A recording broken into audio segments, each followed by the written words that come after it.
नमस्कार, खबर उत्तराखंड में आप सभी का स्वागत है। मैं हूं आपके साथ यशस्वी शुक्ला और करेंगे खबरों का, लेकिन उससे पहले एक नजर सुर्खियों पर। सीएम धामी ने 307 युवाओं को सौंपे नियुक्ति पत्र। चिकित्सा, फार्मासिस्ट और उद्यान विभाग में मिली नौकरी, युवाओं के चेहरे पर आई मुस्कान। देहरादून में महिला कांग्रेस अध्यक्ष पर मुकदमा दर्ज। टंकी पर आत्मदाह की धमकी के मामले में एक्शन, सरकारी कार्यों में बाधा डालने के आरोप।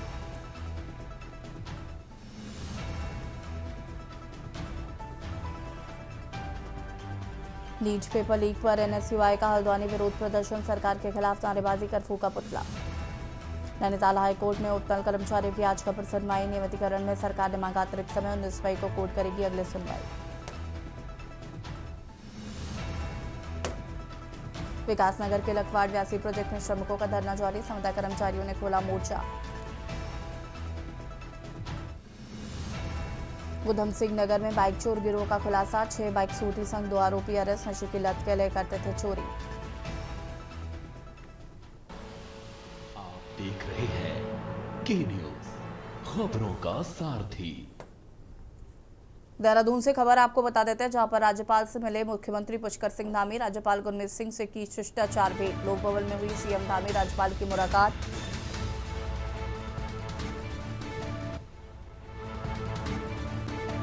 दोनों के बीच हुई राज्य के विकास योजनाओं पर चर्चा। समसामयिक मुद्दों पर भी हुआ विचार विमर्श। सरकार की प्राथमिकताओं को लेकर साझा संवाद। देश हित के विषयों पर हुई अहम बातचीत।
खबर देहरादून से, जहां पर प्रधानमंत्री की देशवासियों को 1 साल तक सोना न खरीदने की अपील का असर अब सराफा कारोबारों पर दिखने लगा है। कारोबार मंदा होने के विरोध में सराफा व्यापारियों को सड़क पर उतरने को मजबूर होना पड़ा। बीती देर शाम सराफा मंडल देहरादून ने धाबावाला बाजार में मोमबत्ती जलाकर एक सांकेतिक विरोध भी किया। सांकेतिक विरोध के दौरान सराफा मंडल देहरादून के अध्यक्ष सुनील मंसूर ने कहा कि प्रधानमंत्री ने जो देशी जनता से 1 साल तक सोना न खरीदने की अपील की है, उसका बुरा प्रभाव सराफा व्यापारियों पर पड़ने लगा। उन्होंने कहा कि हमारी रोजी रोटी बंद होने का खतरा खड़ा हो जाएगा।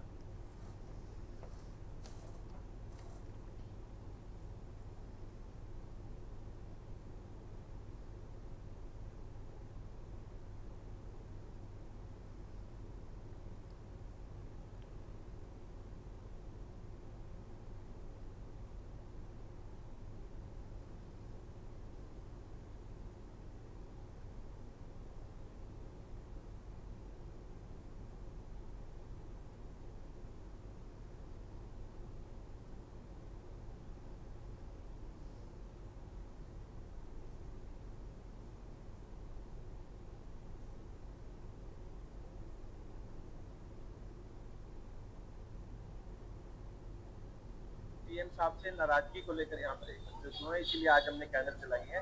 जो उन्होंने सार्वजनिक रूप से ये बयान दिया कि 1 साल तक कोई सोना ना खरीदे, यह हम उसका विरोध करते हैं। उनके बयान का, अगर कोई 1 साल तक सोने का व्यापार नहीं होगा, कोई सोना नहीं खरीदेगा, तो हमारा जो स्टाफ है, हमारे सेल्स पर्सन, हम उन्हें काम से निकाल दें क्या?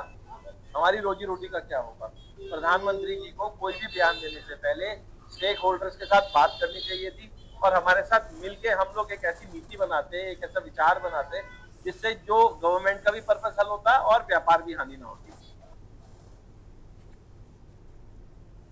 भाजपा महिला मोर्चा की प्रदेश अध्यक्ष रुचि भट्ट ने महिला कांग्रेस अध्यक्ष ज्योति रौतेला के पानी की टंकी पर चढ़कर आत्मदाह की धमकी देने वाले प्रदर्शन को गलत बताया है। उन्होंने कहा कि ये एक प्रदेश अध्यक्ष का रोल बहुत जिम्मेदारी का होता है, क्योंकि वो कार्यकर्ताओं के लिए रोल मॉडल होती है। अध्यक्ष ने कहा कि महिलाएं हम पहले ही काफी भावुक होती है और अगर कांग्रेस महिला मोर्चा की अध्यक्षा इस तरह की हरकत करती हैं तो खुद के नुकसान के साथ ही दुर्घटना होने पर अन्य चीजों को भी नुकसान पहुंचा सकती थी।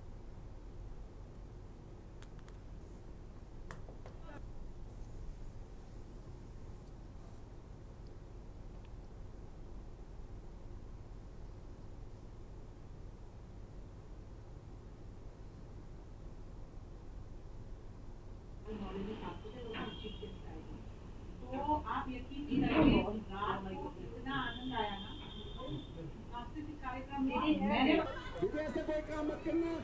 हम सब लोग यहाँ पे पूरा कांग्रेस परिवार आपके साथ है। दीदी देखिए, कांग्रेस की वो प्रदेश अध्यक्ष हैं और महिला प्रदेश अध्यक्ष होने का जो उनका रोल है वो बहुत जिम्मेदारी का रोल होता है, क्योंकि देखिए कोई भी अध्यक्ष होता है वो रोल मॉडल की तरह है अपने कार्यकर्ताओं के लिए, और यहाँ बहनें वैसे ही बहुत इमोशनल होती हैं।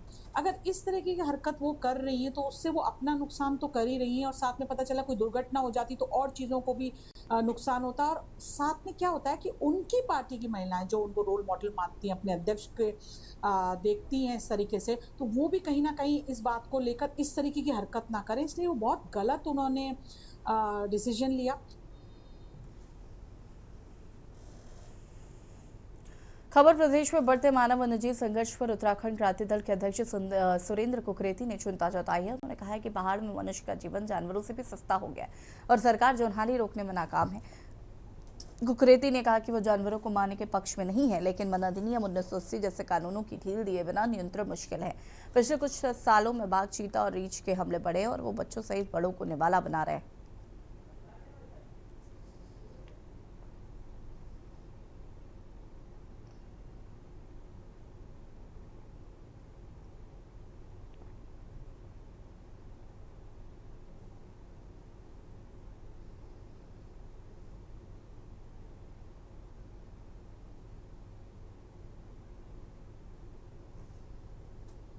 ये आपकी चिंता वाजिब है और हमारी भी यही चिंता है।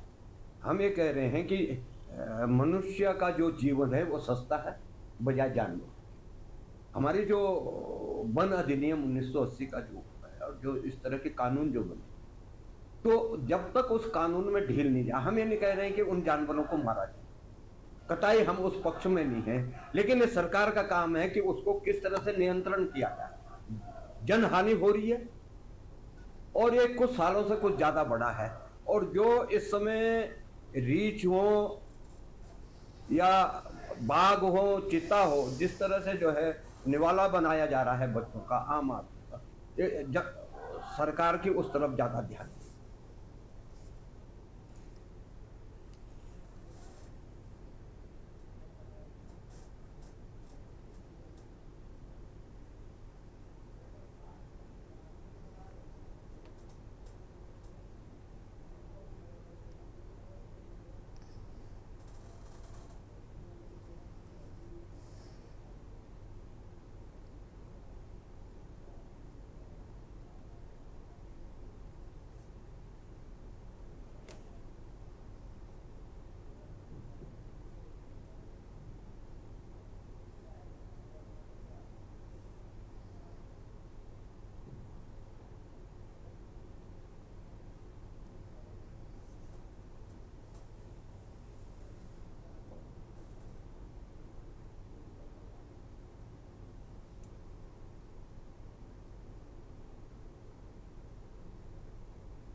खबर देहरादून से, जहां पर पुलिस मुख्यालय में पुलिस महानिदेशक दीपम सेठ राज्यव्यापी विशेष अभियान ऑपरेशन प्रहार की हाई लेवल समीक्षा की गई। वीडियो कॉन्फ्रेंसिंग के जरिए हुई समीक्षा बैठक में गढ़वाल और कुमाऊं परिक्षेत्र के आईजी सहित सभी जिलों के एसएसपी, एसपी, एसटीएफ और जेआरपी अधिकारी शामिल हुए।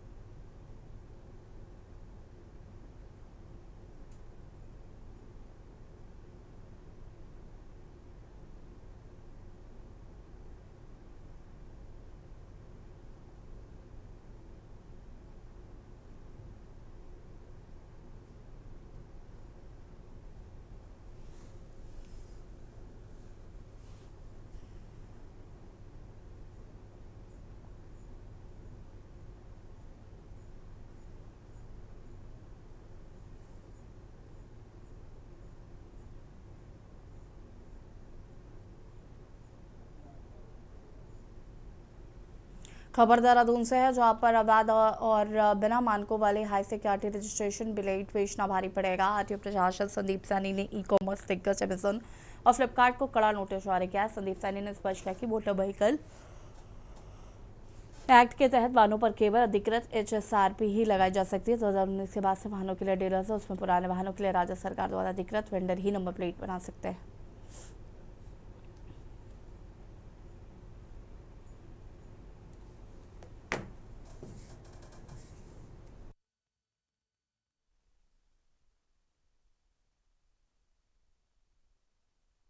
जो हाई सिक्योरिटी रजिस्ट्रेशन प्लेट्स होती हैं व्हीकल्स में, ये मोटर व्हीकल एक्ट में साफ व्यवस्था है कि HSRP के अलावा कोई भी प्लेट वाहन पे नहीं लगाई जाएगी।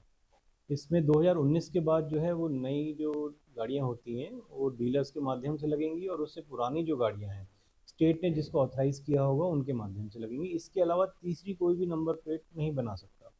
अभी हमने देखा कि जो अमेज़न और फ्लिपकार्ट जैसी जो ऑनलाइन प्लेटफॉर्म्स हैं, इन्होंने अपने प्लेटफॉर्म पे ऐसे कुछ वेंडर्स को अलाउ किया हुआ है जो नॉन HSRP करके वहाँ प्लेट जो है उपलब्ध करवा रहे हैं, जिसमें कोई लेज़र कोड नहीं है, यूनिफॉर्मिटी नहीं है और उसमें एक जो इंडिया का IND का जो स्टिकर्स होता है वो भी नहीं है। तो ये सीधा सीधा मोटर व्हीकल एक्ट का उल्लंघन है।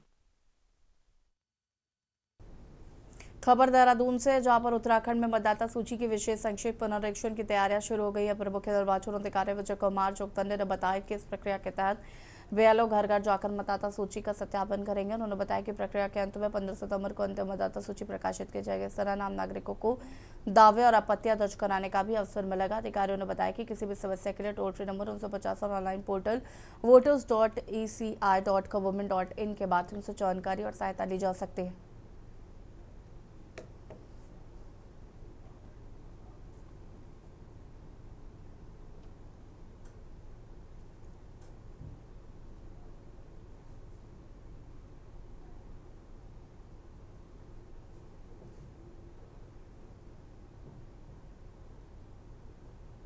इलेक्टोरल रोल निर्वाचक नामावलियों का ड्राफ्ट पब्लिकेशन का जो तिथि होगा वो 14 जुलाई 2026 होगा, जिसके बाद में ड्राफ्ट पब्लिकेशन किए गए सूची को पॉलिटिकल पार्टी के जो सदस्य होते हैं उनको उपलब्ध कराया जाएगा। साथ में आम जनता की जानकारी के लिए वेबसाइट्स पर प्रमुख कार्यालयों में DM ऑफिस, SDM ऑफिस, तहसील कार्यालय यहाँ पर प्रदर्शित किया जाएगा, जिसके आधार पर 14 जुलाई से लेकर 13 अगस्त तक कोई भी मतदाता, कोई भी पॉलिटिकल पार्टी, कोई भी बूथ लेवल एजेंट अपने क्षेत्र अंतर्गत दावे अथवा आपत्ति को प्रस्तुत कर सकता है ERO के पास में। देहरादून में परेड ग्राउंड स्थित पानी की टंकी पर चढ़कर आत्महत्या की धमकी देने और सरकारी कार्यों में बाधा डालने के मामले में उत्तराखंड महिला कांग्रेस अध्यक्ष ज्योति रौतेला सहित अन्य लोगों के खिलाफ दालनमाला कोतवाली में मुकदमा दर्ज किया गया है। जानकारी के अनुसार 11 मई को नरसिंह बेरोजगार संगठन के सदस्यों के साथ ज्योति रौतेला अपनी मांगों को लेकर प्रतिबंधित पानी की टंकी पर चढ़ गई थी। पुलिस और प्रशासन के समझाने के बावजूद नीचे नहीं उतरी। इसके बाद 12 मई को उन्होंने आत्मदाह की कोशिश की, जिससे मौके पर हड़कंप मच गया।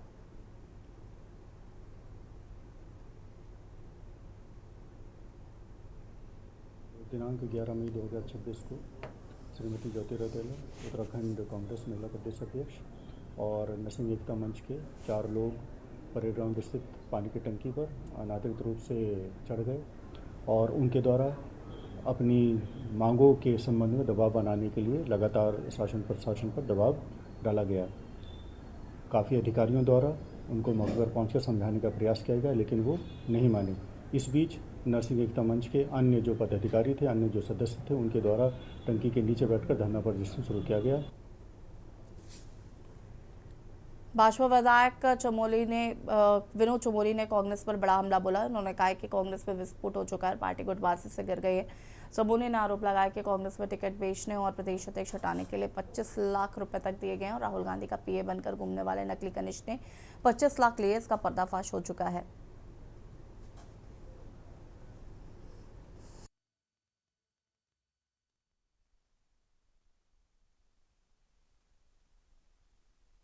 देखिए, कांग्रेस का तो विस्फोट हो ही चुका है। आपने देखा कि वहाँ टिकट बेचने की बात हो रही है। वहाँ प्रदेश अध्यक्ष हटाने के लिए 25 लाख रुपए दे दिए गए, बाकायदा देने की बात नहीं हो रही है, दे दिए गए। कोई नकली कनिष्ठ कोई है जो राहुल गांधी का पीए बनकर और उस कांग्रेस के उस दायरे में घूम रहा है जिसने 25 लाख रुपए तक ले लिए, उसका बाकायदा पर्दाफाश हुआ है। वहाँ अध्यक्ष को हटाने के लिए पैसे दिए जाते हैं, वहाँ टिकट देने के लिए पैसे दिए जाते हैं, वहाँ हरीश रावत जी स्टोरी प्लॉट करते हैं, बाद में उनकी एंट्री होती है, वो कहते नहीं मैं तो अध्यक्ष के साथ हूँ। हल्द्वानी में कांग्रेस विधायक सुमित्रा दुरेश ने प्रधानमंत्री मोदी के ईंधन बचाने और सोना न खरीदने के आह्वान के बाद उत्तराखंड सरकार द्वारा नो व्हीकल डे सहित अन्य फैसलों पर सवाल उठाए हैं। उन्होंने कहा है कि सरकार को पहले ही स्पष्ट करना चाहिए कि आखिर कैसा संकट आने वाला है और पब्लिक ट्रांसपोर्ट जैसे विकल्पों पर क्या योजना है। कमजोर तो है, उनकी जबरदस्ती पर अटैक कर रहे हो भाई। ईरान ने इजराइल पे हमला करा दिया, या अमेरिका पे जबरदस्ती आप अटैक कर रहे हो। एक नेता बताओ, जैसे पहले नेल्सन मंडेला बोलते थे नहीं यार युद्ध मत करो, लोग जाते थे वहाँ पे। वही बाइक में जाएंगे वहाँ। बात 21वीं शताब्दी में हम लोग हैं और पेपर लीक हो रहा है और हम देखते थे, सुनते थे कि भाई ये पेपर लीक, वो पेपर लीक, यहाँ पेपर लीक। उत्तराखंड ने तो खुद ही इतना झेला है और पूरे हमारा जो हायर एजुकेशन सिस्टम है पूरा और जो चयन प्रक्रिया है, इस पे आप लोग न्यू एजुकेशन पॉलिसी लाते हैं, आप लोग सिलेबस को बदलने का काम करते हैं, आपने सब कार्य कर दिए, लेकिन आप कोई भी ऐसी व्यवस्था इस देश में नहीं ला पाए जहाँ पे हमारे जो अभ्यर्थी हैं अपने आप को सुरक्षित महसूस करें। सरकार की बहुत बड़ी विफलता है और ये पेपर लीक लगातार जो हो रहे हैं, इसमें जो संलिप्तता आ रही है, वो लगातार संकेत दे रही है कि कहीं ना कहीं सरकार से जुड़े लोग इसमें संलिप्त हैं। डोईवाला में एक कार्यक्रम आयोजित में विधायक ब्रजभूषण गरोला गुरुवार को सिटी बस पहुंचे, जो लोगों के बीच चर्चा का विषय बन गया। कार्यक्रम स्थल पर नगर पालिका अध्यक्ष नरेंद्र सिंह नेगी सहित भाजपा नेता और कार्यकर्ताओं ने उनका स्वागत किया।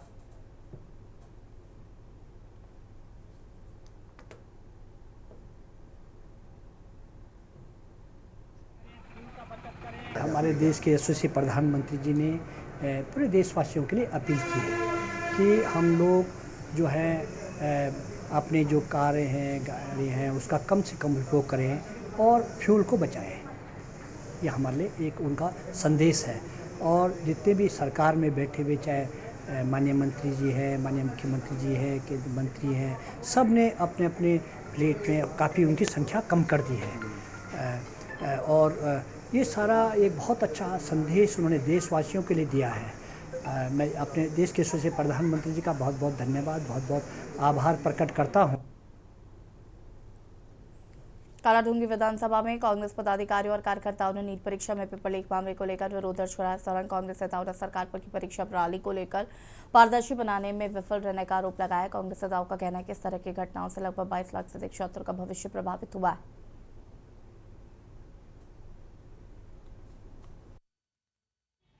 भविष्य से खेलना बंद करो, बंद करो। आपने देखा कि पिछले दिन नीट का पेपर लीक हुआ।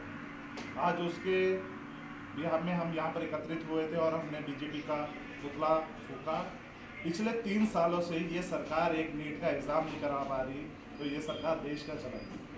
आप देख सकते हैं कितने युवाओं का भविष्य के साथ इन्होंने खिलवाड़ करा है। एक बच्चे के ऊपर इतना प्रेशर होता है एग्ज़ाम के दौरान, जब वो पेपर दे के बाहर निकलता है तो बहुत एक रिलैक्स फील करता है। पिछले दिनों 2 दिन पहले ही ये नीट की परीक्षा जो लीक हुई है और उसके युवा लोगों में है वो कहीं ना कहीं सड़क पर आया है। हम सब लोग उसका बड़ा विरोध भी करते हैं और साथ ही ये भी कहना चाहते हैं कि कम से कम 22 लाख से ज़्यादा बच्चों का भविष्य अधर में रख गया है। उन लोगों ने कितनी मेहनत करी होगी और ख़ासकर उन बच्चों ने जिनका परिवार जो है बिल्कुल सामान्य परिवार के लोग होंगे, उन्होंने किस तरह से मेहनत करके उस मुकाम को पहुंचने की कोशिश करी होगी। हल्द्वानी में नीट परीक्षा पेपर लीक मामले को लेकर छात्रों में भारी आक्रोश है। MBPG महाविद्यालय ने SUI के छात्रों ने एकत्र होकर सरकार के खिलाफ जोरदार प्रदर्शन किया है, पुतला दहन किया। प्रदर्शन के दौरान छात्रों ने आरोप लगाया कि लगातार हो रहे पेपर लीक मामलों में मेहनती छात्रों का भविष्य प्रभावित हो रहा है। उन्होंने कहा कि प्रतियोगी परीक्षाओं की पारदर्शिता पर लगातार सवाल खड़े हो रहे हैं। विषय है कि हमारे देश में एक प्रतिष्ठित जो नीट का पेपर है वो एक बार और लीक हो गया है। ये एक बार नहीं है, कई बार लीक होते जा रहा है। तो आप देख सकते हैं कि सरकार रोजगार तो दे नहीं पा रही है और जो बच्चे हैं उनके भविष्य के साथ खिलवाड़ कर रही है। जो बच्चे जो छात्र हैं वो दिन रात एक करते हैं, सालों इंतजार करते हैं कि परीक्षा आएगी, हम डॉक्टर बनने का सपना देखते हैं। इसलिए करा गया है क्योंकि यहाँ से बहुत बच्चे इस नीट की परीक्षा में बैठे हैं। नीट की परीक्षा जैसा कि आपको पता है राजस्थान में इसका पेपर लीक करा जाता है, जिससे 22 लाख बच्चों का उसमें गरीब श्रेणी का बच्चा है, अमीर श्रेणी का बच्चा है, हर श्रेणी का बच्चा है, उसका भविष्य बर्बाद हो गया है। किसी के माँ बाप किसान है, किसी के पिता ऑटो ड्राइवर, किसी के कुछ है, आज उसका भविष्य अंधकार में डाल दिया है। अंधकार में डाला इस एनडीए ने, और एनडीए जो चलाती है वो है हमारी सरकार यानी भाजपा सरकार। और जिस सरकार ने एक पेपर लीक नहीं 84 पेपर लीक कर चुकी है। खबर उत्तराखंड में फिलहाल इतना ही। देख रही है की न्यूज़ इंडिया। नमस्कार।